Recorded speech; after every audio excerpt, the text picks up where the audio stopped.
Aujourd'hui, on va décortiquer les idées de Jean-Pierre Brun et de son livre Management d'équipe. On va voir qu'il y a des éléments, souvent un peu oubliés, qui font le lien entre le bien-être des salariés et la performance de toute une boîte. C'est parti, on va découvrir ça ensemble. Cette phrase, elle frappe, non ? Elle résume parfaitement une tension que beaucoup de gens ressentent.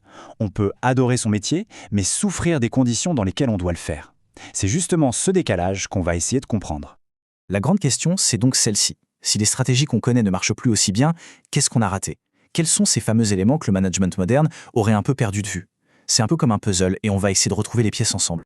Alors voilà le programme. D'abord, on va identifier ces fameuses pièces manquantes. Ensuite, on explorera les 7 leviers d'action en se concentrant sur 2 en particulier. Et pour finir, on verra comment le bien-être est directement lié à la réussite. Bon, on entre dans le vif du sujet.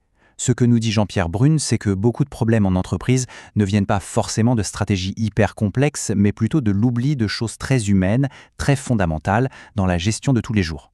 Cette citation, elle remet un peu les pendules à l'heure. On a souvent tendance à tout miser sur les grands leaders, mais en réalité, le succès, il se construit sur le terrain. Chaque jour, par chaque personne, c'est là que tout se joue.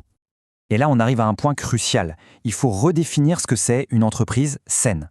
Attention, on ne parle pas de mettre un baby-foot ou d'offrir des cours de yoga, non. On parle d'intégrer la santé des gens au cœur de la gestion, au même niveau que les chiffres de la finance. C'est un vrai changement de mentalité. Ok, maintenant qu'on a posé le problème, passons aux solutions.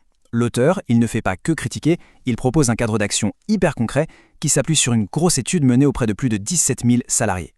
Et les voilà, ces fameux 7 leviers. Chacun est une pièce essentielle du puzzle. Ils forment un tout cohérent pour vraiment améliorer les conditions de travail. Ils sont tous importants, bien sûr, mais pour bien comprendre leur pouvoir, on va faire un zoom sur les 2 premiers. D'accord, plongeons dans le premier levier, qui est peut-être l'un des plus puissants et des plus sous-estimés, la reconnaissance. Et on va voir que ça va bien au-delà d'une simple prime de fin d'année. Pour illustrer ça, l'auteur raconte une anecdote géniale. Imaginez un peu la scène. Un très haut dirigeant avec un agenda de ministre qui prend 1 heure de son temps, pas pour une réunion stratégique, non, mais juste pour s'asseoir à côté d'une opératrice et comprendre ce qu'elle fait au quotidien.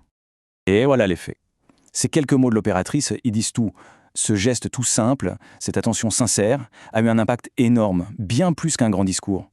Ça prouve que la reconnaissance la plus forte, c'est souvent la plus humaine. En fait, la reconnaissance, ce n'est pas un bloc. On peut la voir sous 4 angles différents.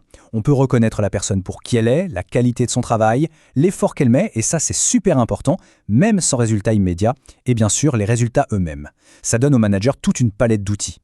Et si on a encore besoin d'être convaincu de l'importance de ce levier, accrochez-vous bien à ce chiffre. Un gros manque de reconnaissance, ça multiplie par 4 le risque de détresse psychologique. Là, on ne parle plus seulement de motivation, on parle de santé, c'est énorme.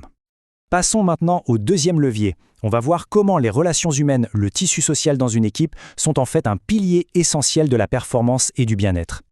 Waouh, cette citation, elle est vraiment percutante. Elle vient d'un chef d'équipe qui fait un métier à haut risque. Pour lui, la confiance, la bonne entente, c'est plus important que la compétence technique pure. Pourquoi ? Parce que quand ça devient critique, c'est l'entraide qui fait la différence entre le succès et l'échec. C'est utile de voir qu'il y a 2 types de soutien. D'un côté, le soutien instrumental, c'est l'aide concrète, le coup de main pour finir un dossier. De l'autre, le soutien émotionnel, c'est l'écoute, l'empathie. Pour qu'un environnement soit vraiment sain, il faut les 2. Et il y a un point super important qu'on oublie souvent. Le soutien, ça doit aller dans tous les sens. Un manager qui se fait constamment contredire par sa propre direction perd toute crédibilité.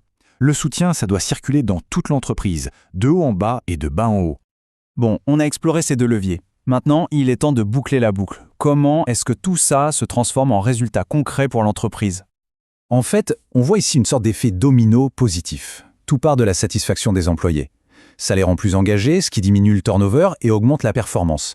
Et la cerise sur le gâteau, des employés heureux, ça fait des clients heureux. Le lien est direct. Donc pour résumer, la grande idée, c'est de passer d'une logique défensive, où on essaye juste d'éviter les problèmes, à une logique proactive. Le but, c'est de créer un environnement où non seulement on ne tombe pas malade à cause du travail, mais où le travail nous permet de grandir, de nous épanouir.